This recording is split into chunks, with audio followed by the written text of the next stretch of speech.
او د صلح زه خو دا وایم بهترین شکل د صلح د جوړې دا دی چې سړی د چا کور له ننواتې ورس، د چا دروازې ته کښېني، د چا په لمن پورې ور وځړېږي، د چا په پښو کې خپله بګړۍ او لنګوټه ور وغورځوي، بیا خو د صلح ډېر ښه شکل. او د دې صلح د ننواتې بهترین شکل دې نوجوانانو ته زه وایم چې دغه د اعتکاف شکل د دې میاشتې په شلم باندې اعتکاف دی. اعتکاف څه دی؟ د الله تعالی کور ته ننواتې ورتلل، د الله دروازې ته کښېنستل، د الله دروازه ټکول.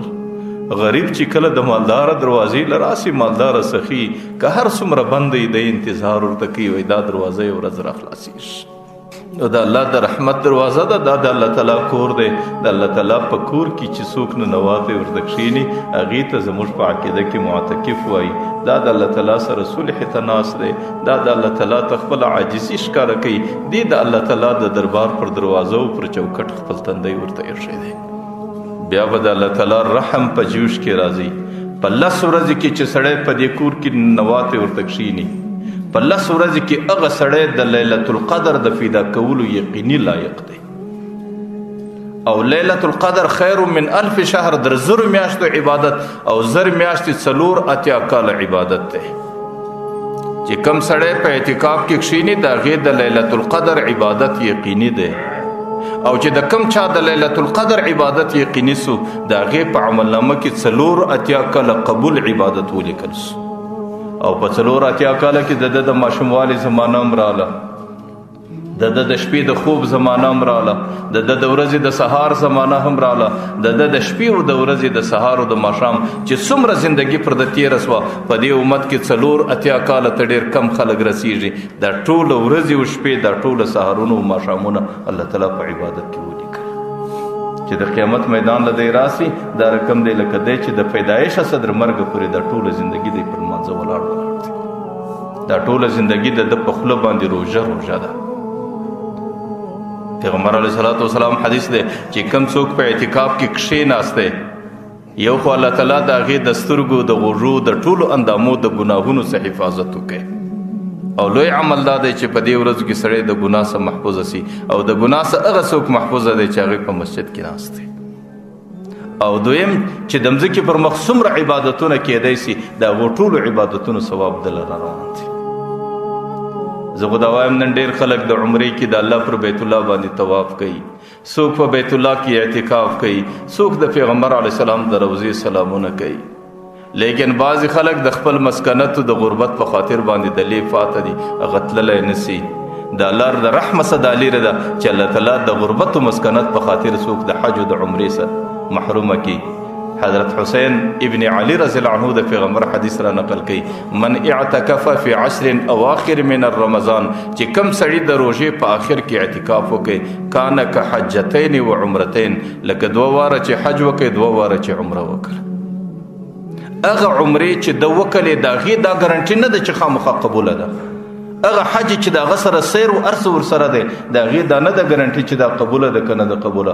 لیکن یو معتکف چې دلته کښېناستی د هغې د 2 قبولو حجونو او د 2 قبولو عمرو ثواب په عملنامه کې د لې ولیکل سو.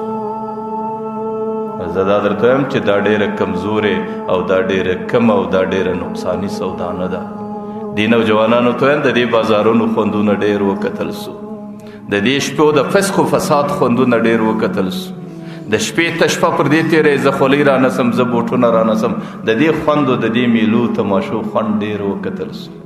تاسو راسئ د دې مسجد خوند هم وګورئ چې دې مسجد کې د لیلة القدر شپه او سړی پر مسله باندې ناست دي او نری اوښکې د الله او حضور ته تویېږي. پیغمبر علیه الصلاۃ والسلام وایي چې د سړي د سترګو څخه یوه اوښکه هغه د دې سترګو سره توسوله، ثم یصیب حر وجهه، د مخ سپینوالي ته ورسېدله، الا حرمه الله علیه النار، پر دې مخ باندې د جهنم اور الله حرام کړي. 2 څاڅکي الله تعالی په جهنم باندې نه سوځي. یو د ګناهګاره د سترګې د اوښکې څاڅکی او یو د شهید د وینې څاڅکی، دا 2 پر جهنم حرام دي. زموږ د بزرګانو چې د سترګو څخه به اوښکې راووتلې پر به دا مخ داسې په موږی چې پر دې مخم د جهنم اور حرام سي. حکیم الامت حضرت اشرف علي تانوي رحمت الله علیه لیکلي دي چې پر مخ باندې د جهنم اور حرام سي. الله تعالی د رحمت تسلیری ده چې نور بدن دی په جهنم کې مخ دی نه ټول به د جهنم آزاد دي. زه دا وایم چې دا ډېرې مبارکې شپې دي او دا د عبادت شپې دي او دا په لهو لعب کې مه تېروئ چې کوم څوک په بازارو په میلو په تماشو کې تېرې سي په هغو هم تېرې سوې لیکن نتیجه یې په الله قسم د پښیمانۍ او د تباهۍ بغیر بله څه نه ده چې د کم چا باندې د اعتکاف په شکل په مسجد کې تېرې سوې په عبادت کې تېرې سوې پر هغې باندې هم تېرې سوې لیکن په الله قسم نتیجه یې د سرخورویي او د عزت او د خوشحالۍ څه سوا نوره څه نه ده.